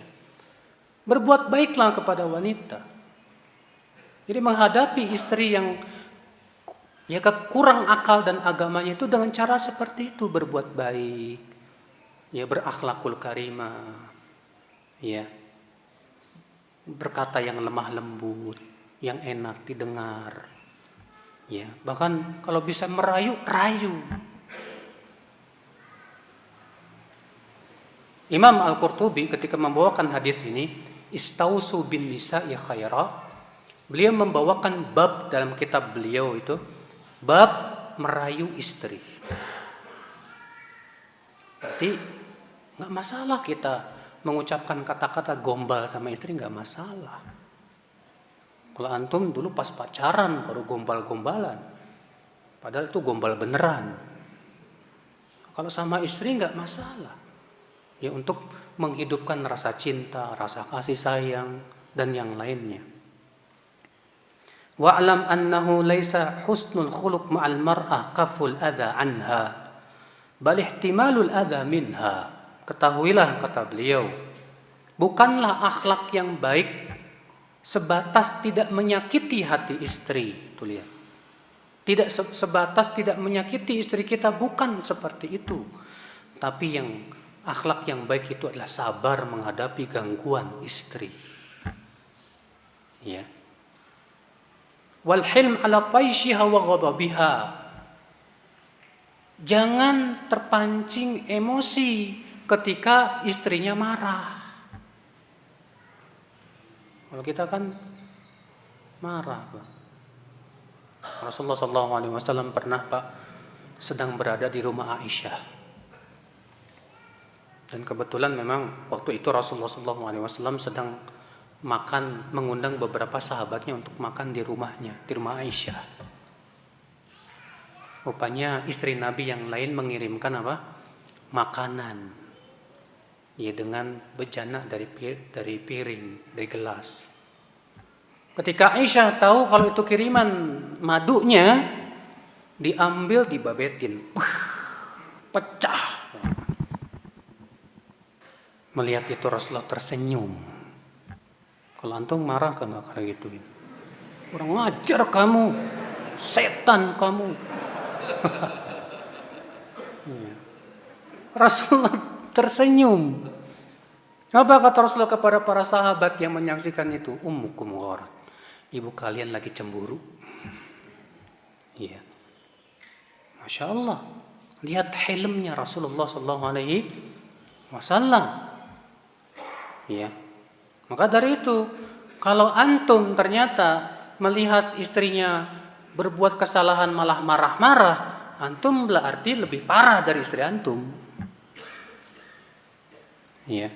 Seorang laki-laki itu, Pak, diberikan oleh Allah kelebihan dari wanita, akal. Makanya kan akal wanita setengah akal laki-laki. Kenapa? Karena di antara keistimewaan laki-laki, dia harusnya akalnya lebih dominan daripada perasaannya. Lah kalau kita ternyata perasaannya lebih dominan dari akal kita, apa bedanya sama perempuan? Ya.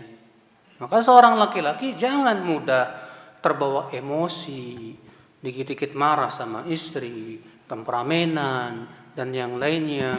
Allah ya akhi, nggak berhak. Ya, berusaha untuk menahan emosi. Sabarkan dirimu. Ini kesempatan untuk kita melatih dan mendidik kesabaran kita. Kecuali kalau istri kita berbuat maksiat, nggak masalah kita marah. Rasulullah SAW pernah marah kepada Aisyah karena melakukan sebuah kesalahan ya, dalam yang berhubungan dengan syariat. Yaitu waktu itu Rasulullah SAW diwahyukan oleh Allah. Saat itu kan sedang giliran di rumah Aisyah. Pas malam-malam Rasulullah lagi tidur sama Aisyah, diwahyukan oleh Allah melalui malaikat Jibril supaya Rasulullah pergi ke Baqi mendoakan mereka yang ada di Baqi. Pergilah Rasulullah pelan-pelan. Aisyah bangun. Kok Rasulullah pergi kemana ini? Jangan-jangan ke madunya ini. Diikuti sama Aisyah, sama Rasulullah, sama Aisyah, dikuntit itu.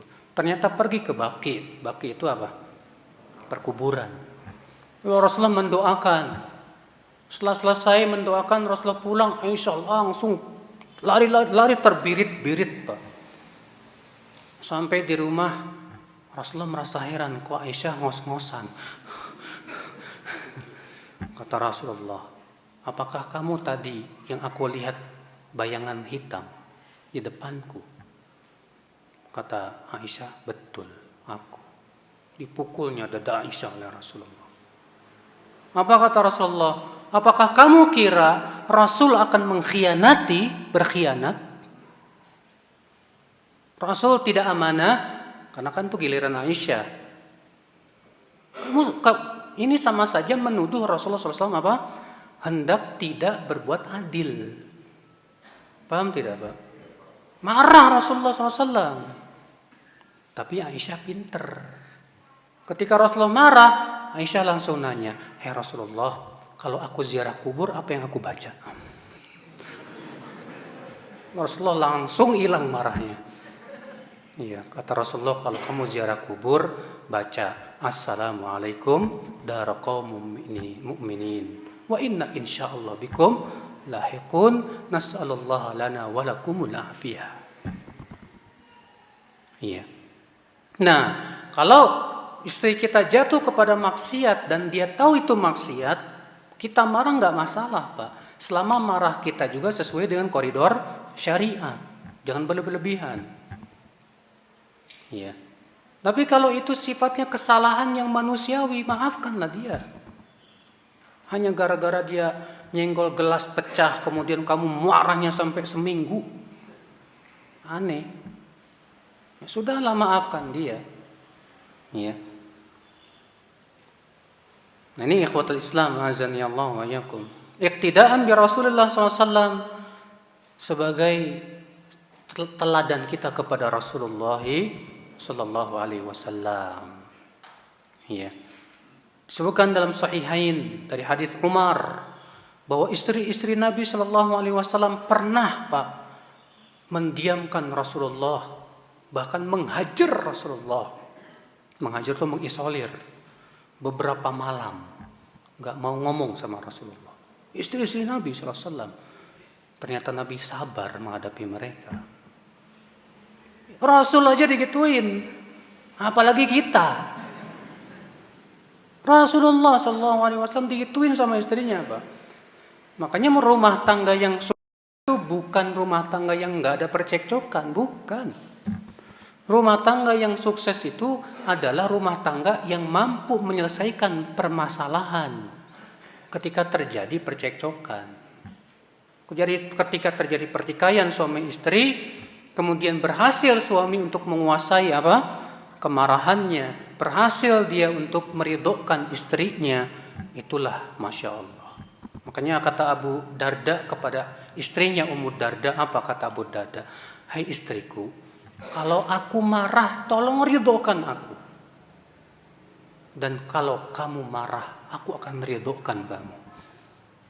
Ini yang berat, Pak. Sebab banyak di antara kita kalau istri marah, kita ikut marah. Merasa kita punya ego sebagai seorang suami. Iya.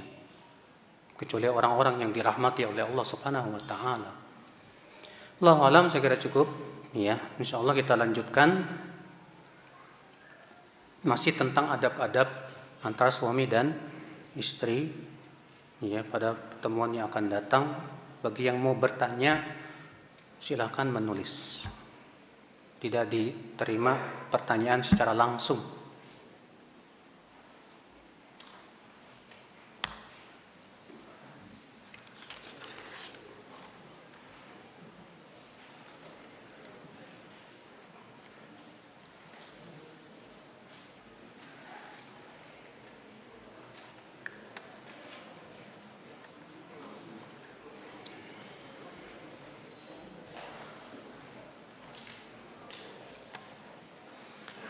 Assalamualaikum, waalaikumsalam warahmatullahi. Ada pertanyaan.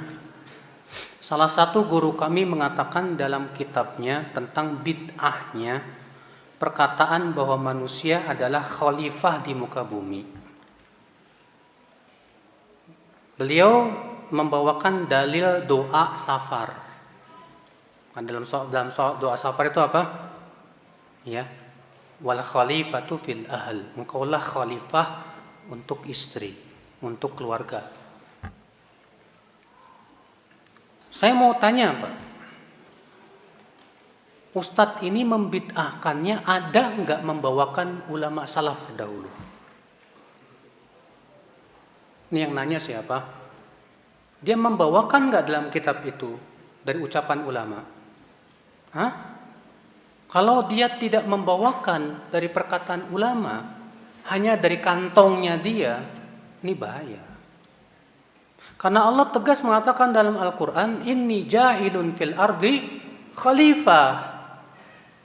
Sesungguhnya aku akan menjadikan di muka bumi ini khalifah. Dia salah faham memaknai khalifah. Khalifah di sini bukan artinya khalifah Amirul Mukminin, bukan. Kata Al-Imam, dan ini pendapat kebanyakan para ahli tafsir, khalifah itu artinya alladzi yakhlufu ba'duhum ba'dha. Itu yang saling menggantikan satu sama lainnya, dari kata khalafa yakhlufu artinya menggantikan. Maka kalau dikatakan khalifah di muka bumi artinya apa? Saling menggantikan satu sama lainnya. Maka sungguh berani sekali orang ini mengatakan ini bid'ah. Jangan bermudah-mudahan Pak menghukumi sesuatu itu bid'ah ya. Apalagi nggak ada salafnya terdahulu. Imam Ahmad saja melarang murid-muridnya berfatwa sementara tidak punya salaf terdahulu. Sekarang saya pertanyaannya, salaf dia siapa? Sehingga berani dia mengatakan itu apa? Bid'ah. Siapa salaf terdahulu? Siapa ulama terdahulu yang mengatakan itu bid'ah? Siapa? Ini saya kira ini terlalu berani Pak, untuk menghukumi sesuatu itu apa? Bid'ah. Ya, adapun hadis wal khalifatu fil ahl artinya pengganti. Khalifah itu kan pengganti artinya. Pengganti suami untuk menjaga istri dan anak-anaknya di rumahnya ketika ia safar. Artinya dia serahkan semuanya kepada Allah Subhanahu wa taala, supaya Allah menjaga mereka yang kita tinggalkan saat safar. Itu maksudnya. Ya.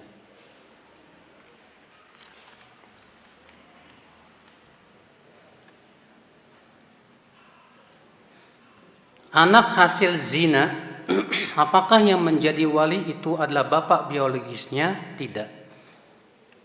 Pendapat jumhur ulama mengatakan bahwa anak hasil zina, ya kalau si istri tersebut tidak punya suami, artinya dia perawan kemudian berzina, ya maka pada waktu itu dinisbatkan kepada istrinya, kepada wanita, si ibu, kepada ibunya, ya, tidak dinisbatkan kepada bapaknya, dan tidak boleh dia menjadi wali nikahnya.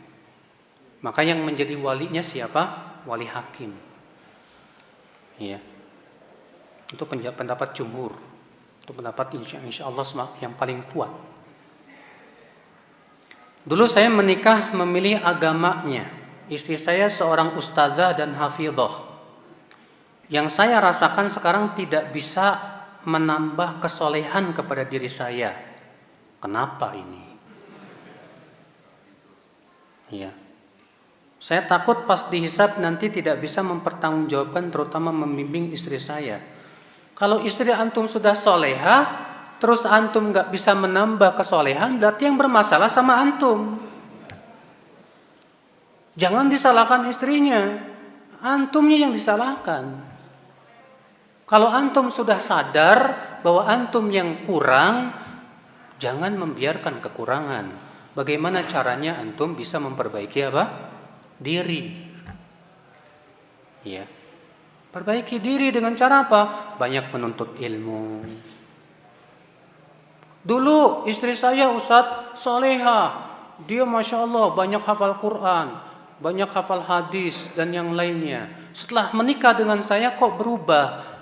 Bisa jadi karena kamu berubahnya. Dulu soleha dibimbing sama orang tuanya bagus, pasti bimbing sama kamu, kamunya nggak becus ngebimbing. Tidak berusaha untuk mendidik dia supaya dia tetap soleha. Dan masalahnya di kamu biasanya. Maka bertakwalah kamu kepada Allah, berusahalah perbaiki diri, istighfar kepada Allah, taubat kepada Allah, segera perbaiki diri. Tapi terkadang Pak, ada istri merasa sombong dengan ilmunya. Karena dia melihat suaminya awam, orang ilmunya kurang. Dia bisa bahasa Arab, hafidhah, dia bisa banyak ilmu. Akhirnya apa yang terjadi? Dicuekin suaminya. Dia bukan level saya. Ada seperti itu, memang ada. Iya. Merasa istrinya bukan sekufu lagi dengan suaminya. Akhirnya apa? Akhirnya suaminya dicuekin. Tidak mau berbakti sama suami. Ada memang seperti itu. Maka yang seperti ini berarti suami harus berusaha untuk menasehati istri. Mah, kamu boleh lebih berilmu dari saya, lebih banyak ketaatannya dari saya. Tapi ingat loh, bahwa aku suami kamu, yang harus kamu taati. Seharusnya ilmumu itu yang pertama kali praktekkan itu kepada suamimu. Iya. Kelebihan yang kamu miliki itu pemberian dari Allah, syukuri. Bukan untuk dibanggakan dan disombongkan kepada suami. Iya. Nah ini.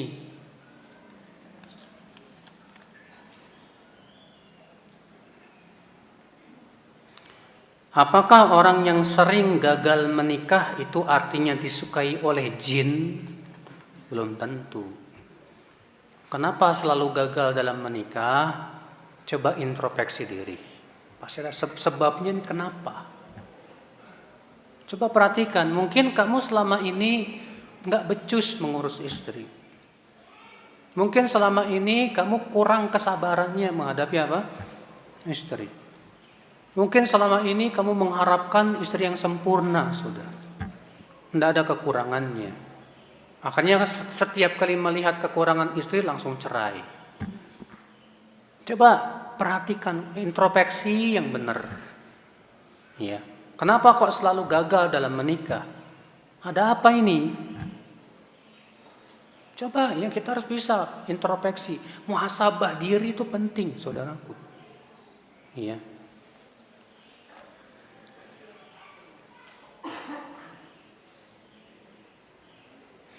Bagaimana dengan yang bercerai atau ditinggal wafat oleh pasangan? Apakah wajib menikah? Sekali lagi Pak, menikah itu hukumnya ada 5. Terkadang wajib, terkadang sunnah, terkadang mubah, terkadang makruh, terkadang haram. Kapan wajib? Kalau dia khawatir jatuh kepada zina. Maka saat itu dia wajib menikah. Kapan sunnah? Kalau dia ada keinginan menikah tapi tidak khawatir jatuh kepada apa? Zina, maka disunnahkan ia menikah. Ya. Nah sekarang keadaan dia bagaimana setelah meninggal pasangannya? Kalau dia tidak khawatir untuk berzina, ya, dia bisa menjaga dirinya, maka sunnah saja, tidak sampai kepada apa? Wajib. Tidak harus.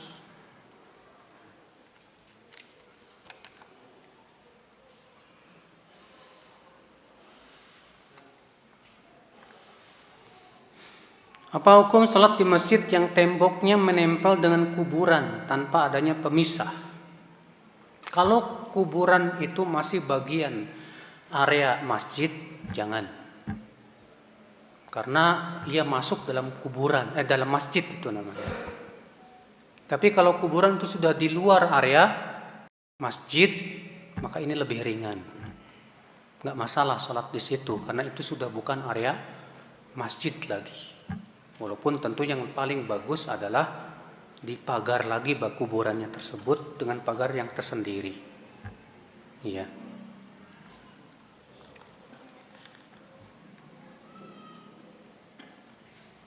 Batasan sabar dalam menghadapi gangguan istri seperti apa, Ustadz? Istri ana selalu membatasi ana. Kalau kemana-mana ditanya. Kalau pulang terlambat suka marah.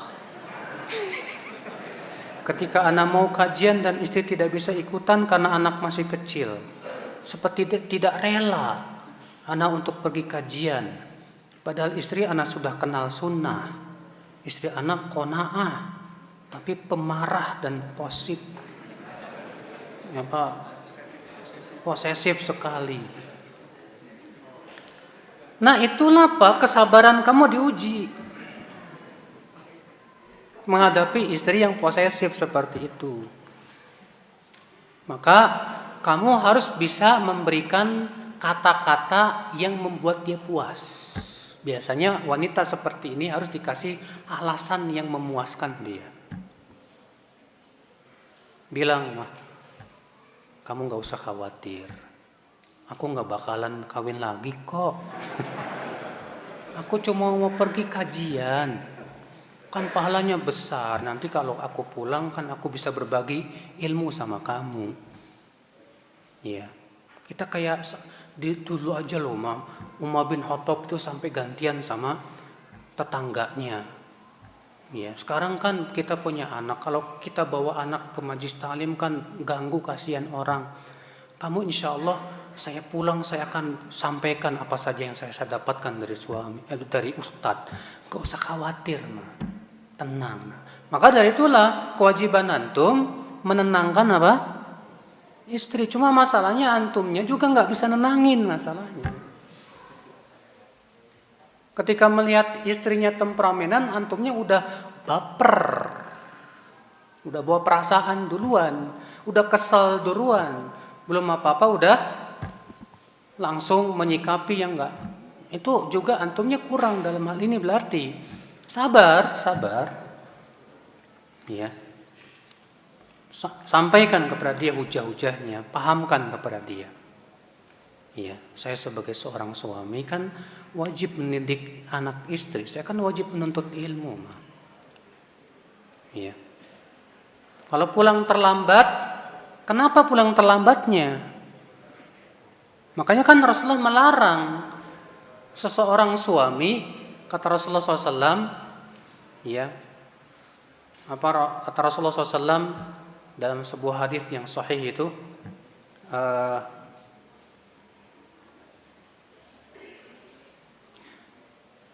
yang intinya Rasulullah mengatakan, siapa yang pergi dan sudah menyelesaikan hajatnya, keperluannya, falyarji ila ahli, segeralah pulang ke istrinya. Jangan main-main dulu. Antum terlambatnya misalnya gara-gara antum main sana dulu. Sementara Rasulullah mengatakan kalau kita ada hajat di luar, sudah selesai hajat kita langsung pulang ke rumah. Jangan main dulu ke sana kemari. Berarti kalau antum terlambatnya seperti itu gara-gara main sana sini, yang salah antum. Kalau istri marah, ya berhak marah dia. Karena itu hak dia. Waktunya hak dia. Makanya kalau antum mau pergi, bilang ke istri, saya ada keperluan. Kalau antum mau pergi, telepon istri. Ya, ini saya ada keperluan mau pergi. Ada begini. Ya sebentar ya, mungkin agak terlambat. Ya sekitar 2 jam misalnya. Sampaikan makanya supaya paham. Nah disinilah penting antara suami istri itu saling terbuka. Tidak ada sesuatu yang dirahasiakan kecuali memang sesuatu yang harus rahasia. Seperti teman kita rahasia, misalnya curhat sama kita, jangan ceritakan ke istri, kan itu rahasia namanya. Iya. Saya seorang ikhwan umur 24 tahun. Tentunya hal yang perlu disiapkan ketika menikah selain materi yaitu ilmu agama. Skala prioritas apa saja yang perlu saya pelajari Ustadz? Menyelam sambil minum air, yang dimana ada beberapa fikih pernikahan yang memerlukan objek atau istri. Kalau dipelajari semua tapi belum nikah kan suka lupa Ustadz, karena ingin mengamalkan tapi keingetan belum punya istri. Ya. Yang harus kamu pelajari yang pertama tentang akidah dulu. Kemudian tentang perkara yang setiap harinya kita tidak akan lepas. Sholat, wudu, berpakaian, dan sifatnya yang setiap hari kita tidak akan lepas. Demikian pula kewajiban kamu sebagai seorang suami kepada istri. Kamu harus pelajari apa hak istri saya. Ya. Kemudian kamu harus pelajari tentang apa? Ya, kamu harus pelajari juga tentang sedikit fikih nikah, enggak harus dalam-dalam. Ya, tentang masalah talak secara umum, apa itu. Karena memang itu butuh pada praktek. Iya. Nah, nanti kemudian setelah kamu menuntut ilmu baru menikah. Saat menikahlah kamu akan mempraktekkan ilmu kamu tersebut. Maka ya, segera menikah kalau begitu. Jangan menunda-nunda. Apa sih Ustadz keistimewaan ta'adud? Tanya sama yang udah ta'adud ya Pak.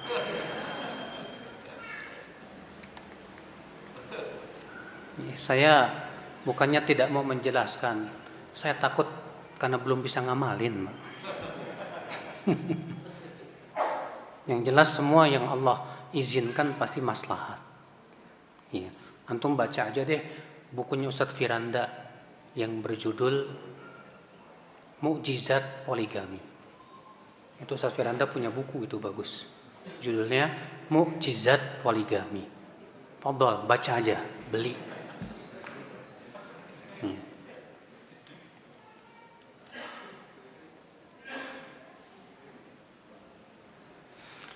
Ayah saya punya 2 istri.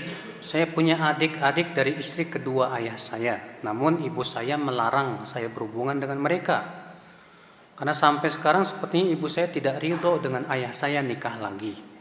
Apa sikap saya Ustadz? Ini ketidakridhoan ibu antum itu tidak baik dan tidak bagus dan tidak sesuai syariat. Karena kewajiban kamu sebagai seorang kakak wajib untuk menyayangi adik-adiknya dan menyambung silaturahim dengan saudara-saudaranya. Maka kalau kamu misalnya pergi menemui mereka tanpa sepengetahuan ibu nggak masalah dan antum nggak dosa. Masalah ibu tidak ridho karena ridhonya karena berasal dari kecemburuannya. Iya.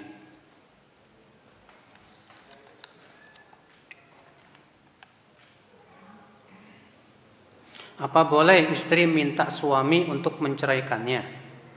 Karena melihat suami tidak adil dan takut jika suami menjadi berat pertanggungjawabannya di akhirat dan rumah tangganya menjadi tidak barokah. Ataukah ada cara lain yang bisa dilakukan oleh istri tersebut? Nasihati dulu, takut-takuti bahwa nanti kamu di hari kiamat kalau tidak adil bahaya untuk akhirat kamu loh, terancam masuk neraka. Kalau ternyata sudah dinasihati dan yang lainnya tetap saja tidak bisa bersikap adil, maka hak istri kedua boleh untuk minta cerai, enggak masalah. Kenapa? Karena itu syar'i. Ya, karena dia tidak melaksanakan haknya untuk bersikap adil dalam pembagian malam ya dan harta. Apakah pernikahan yang diawali dengan pertunangan akan tetap diberkahi? Karena kan pertunangan itu tradisi ya orang kafir. Pertunangan itu apa sih Pak? Yang dipahami oleh penanya ini pertunangan itu maksudnya apa? Oh, sebelum nikah tukar cincin. Ya. Kemudian memastikan tanggal pernikahan. Maka selama bertunangan itu apa yang menjadi ritualnya? Hah?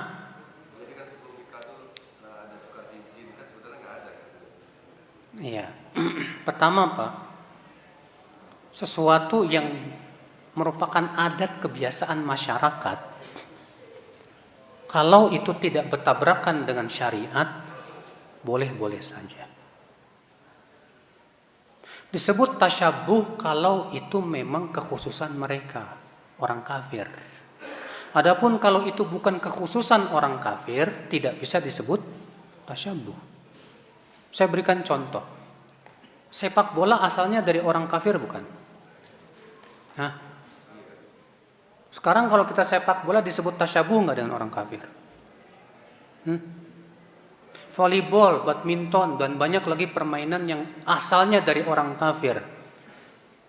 Kalau kita main bola, main badminton, volleyball, tenis meja yang itu bukan dari orang kafir, apakah berarti kita tasyabuh? Tasyabuh nggak? Enggak. Kenapa? Karena itu bukan kekhususan mereka, bukan ciri syiar agama mereka. Kalau itu jadi syiar agama mereka dan kekhususan mereka, baru disebut tasyabuh yang haram, nggak boleh. Adapun kalau semua ada di adat istiadat kita ada, di sana ada, dan itu bukan kekhususan mereka, maka tidak boleh kita katakan itu apa? Tasyabuh yang haram. Tasyabuh yang apa? Sekarang tukar cincin tujuannya apa? Kalau tujuannya suami selama bertunangan tidak boleh membatalkan pertunangan, maka ini batil. Karena dalam Islam masih boleh membatalkan apa? Pertunangan. Iya. Kalau misalnya gara-gara tukar cincin, akhirnya suami nggak bisa membatalkan pertunangan, padahal jelas-jelas misalnya kedapatan istrinya akhlaknya buruk atau suka berbuat maksiat dan yang lainnya. Maka kalau tujuannya seperti itu batil. Ini sebagai ikatan misalnya, nggak boleh dibatalkan. Dalam Islam Pak boleh membatalkan. Bahkan misalnya besok antum menikah, kemudian antum batalkan karena ada udzur syar'i, nggak masalah dalam Islam, nggak apa-apa. Ya. Nah, jadi masalah bagi saya adalah tukar cincin apa betul itu tasyabuh. Ini sepertinya perlu digali lagi supaya kita tidak bermudah-mudahan menghukumi sesuatu itu apa? Tasyabuh yang haram.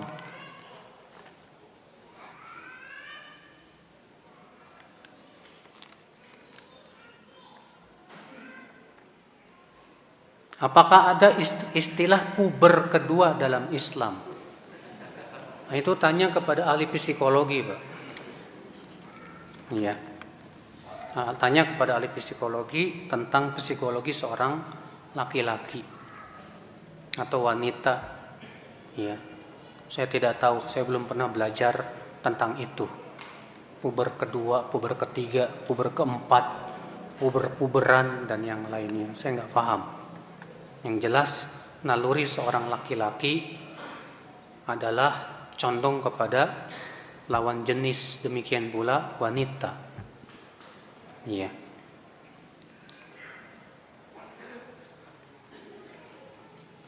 Bagaimana hukumnya jika seorang istri tidak melakukan kewajiban-kewajiban seorang istri kepada suaminya dengan alasan dia berdagang dan meninggalkan suaminya hingga berbulan-bulan, tapi dia mendapatkan izin dari suaminya, padahal dia mendapatkan nafkah yang cukup dari suaminya. Ini suaminya dayuth ini, Pak. Ini suami yang dayuth, membiarkan istrinya pergi berbulan-bulan tanpa mahram hanya untuk berbisnis dan yang lainnya. Dosa. Kemudian suaminya enggak cemburu, enggak mendidik lagi. Kata Rasulullah SAW, la yadkhulul jannah dayuth. Suami dayuth itu enggak masuk surga loh. Terancam. Iya.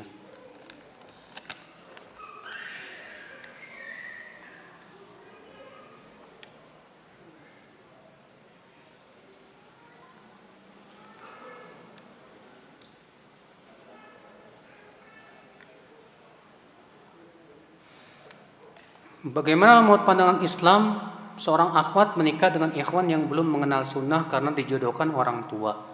Akhwat ingin menolak tapi orang tua akan jatuh sakit dan mengatakan yang penting punya suami yang tanggung jawab dan baik, soal agama yang penting sholat 5 waktu dan membaca Quran. Dan kelihatannya ikhwan ini mau belajar, Ustadz.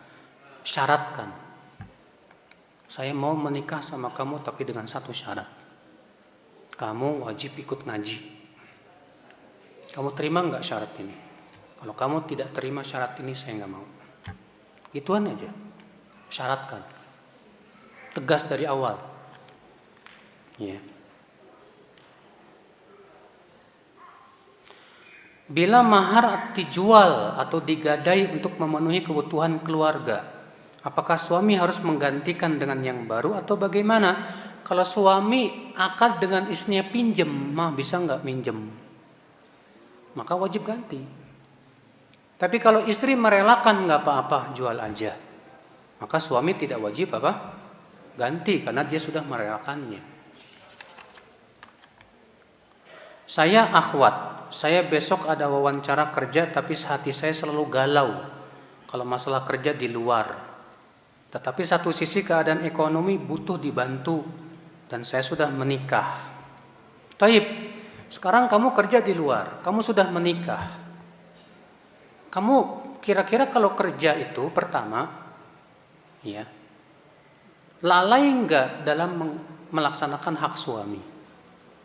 Yang kedua, bagaimana dengan anak, terlantar atau tidak? Yang ketiga, bagaimana tempat kerja, campur baur apa enggak? Kalau ternyata ini tidak terpenuhi syaratnya, melalaikan dan yang lainnya, udahlah, cari kerjaan yang bisa kamu lakukan di rumah. Antum tahu istri Nabi SAW yang pertama kali meninggal setelah Rasulullah wafat siapa? Zainab bintu Jahsy. Seingat saya itu ya, seingat saya. Karena Rasulullah SAW pernah bersabda kepada istri-istrinya. Waktu itu istri-istrinya bertanya kepada Rasulullah, wahai Rasulullah, siapa yang pertama kali menyusulmu nanti setelah engkau wafat? Kata Rasulullah, yang paling panjang tangannya di antara kalian. Maka para istri Nabi pun mengukur tangan-tangan mereka. Ternyata maksud Rasulullah yang paling banyak bersedekah, yang paling banyak berinfak. Iya. Dan adalah Zainab itu dia punya pekerjaan, Pak. Dia punya kerajinan yang dia jual. Lalu hasil penjualannya diinfakkan. Nah, coba kamu bisa nggak seperti itu? Kamu bikin kerajinan di rumah, apa saja yang bisa kamu bikin? Nah, sekarang kan jualan online gampang. Jualan online gampang nggak sekarang, Pak? Gampang. Kita butuh belajar aja tentang trik bagaimana jualan di online. Ada kok trik-triknya, belajarlah kamu kepada mereka-mereka yang sudah paham. Nggak harus kerja di luar sehingga ya mencuekan hak-hak suami, anak dan yang lain. Baik, semoga yang saya sampaikan bermanfaat. Mohon maaf ya bila ada kata-kata yang tak berhak atau tak berkenan. Wabillahi taufik. Assalamualaikum warahmatullahi wabarakatuh.